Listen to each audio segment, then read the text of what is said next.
Assalomu alaykum hurmatli obunachilar, hurmatli aka-ukalar. Yana sizlarga dehqon xonadonidan foyda qiladigan narxda inshaalloh buqalarni ko'rsatishga davom etaman. Har doimgidek videolarimiz 2-3 daqiqalik qisqa, lo'nda manfaatli bo'ladi degan umiddaman. Aka-ukalar, bugun biz Andijon viloyati Asaka tumani Qipchoq mahallasidamiz. Dehqon xonadonidan shu 2 dona yobonosini ham sotib yuboramizmi aka?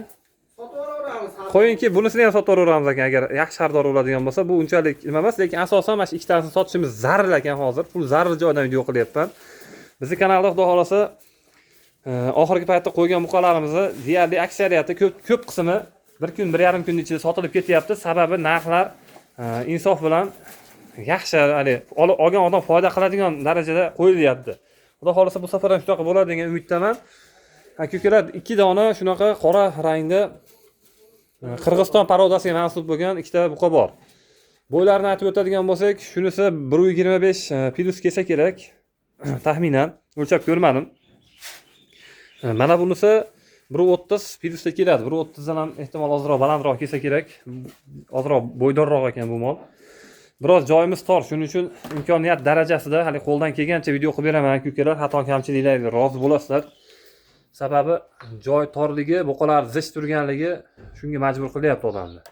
Mana orqalarini ko'rsatib qo'yishim kerak, chunki buqaning orqalari keng bo'lsa, xudo xolasa aytgan natijani beraveradi. Qisilib turibdi, ko'ryapsizlar-ku, bo'ylarini bukib qisilib turibdi mollar. Mana shu buqalar. Xo'p, bularda aka yedishda sog'lik salomatchilik kafolati bor-a? Behijolat yeb ichishi sog'lig'i 1 haftaga javob. 1 haftaga javob, ha?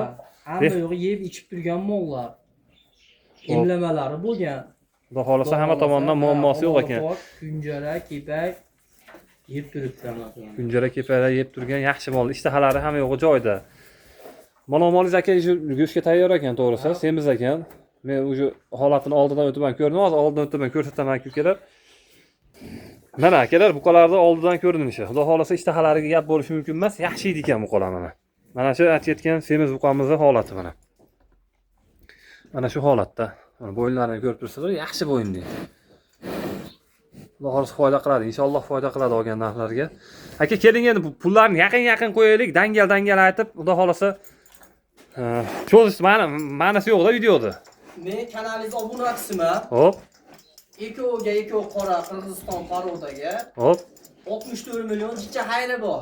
Jupiga. Hop. Men hayitlikka jicha o'tib beraman. Xursand bo'lib qoladi. Inshaalloh. Bunisini 35 million deyapman. 35 million o'zini.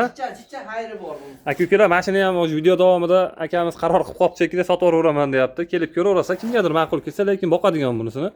Bunisi ikkitasini qassob akalarimiz olib foydalansa bo'laveradigan variantda. Bu sariq buqani ham orqa tarafdan yaxshilab obzor qilib beraman hozir. Xo'p, mana o'zimiz mahalliy shvedlardan bo'ybaslari 1.35 kelib qolsa kerak, 1.30 dan balandga o'xshayapti. Mana, lekin hali kelajagi oldinda hali boqish kerak bu molni, katta mol bo'lib ketadi. Ko'ringlar mana holatini. Mana. Shu molni ham akamiz sotib yuborar ekan. Qurilish qilyapti, pul zarur ekan xullas. Yaxshi pulga kirib qolsa, uka, men ikkitasi bilan bitmay qolsa, ishim molni ham qo'shib sotib yuboraman deyapti. Mana sotib ishlarni bitirib yana Rossiyaga ketish kerak ekan. Xullas vaqt tig'iz, sotilib dangal sotib ishni bitiradigan joylarimiz. Aka-ukalar, xato va kamchiliklarga rozi bo'lsa, qo'ldan kelgancha video syomka qilib beryapman. Hech qanaqa postanovkasiz, hech qanaqa bir tayyorgarliksiz kelaman, shunday video qilaman, olaman, ketaman. Kimdir uyda shunaqa xonadonda sotiladigan buqalar bo'ladigan bo'lsa, reklama xizmatlariga ehtiyoj bo'ladigan bo'lsa, aka-ukalar, aloqaga chiqaversa, qo'ldan kelgancha borib, kelishilgan narxlarda bir syomka qilib qo'yib beramiz. Sababsiz bo'lib qolsak, buqalar sotilib ketsa, xursand bo'lib qolasiz.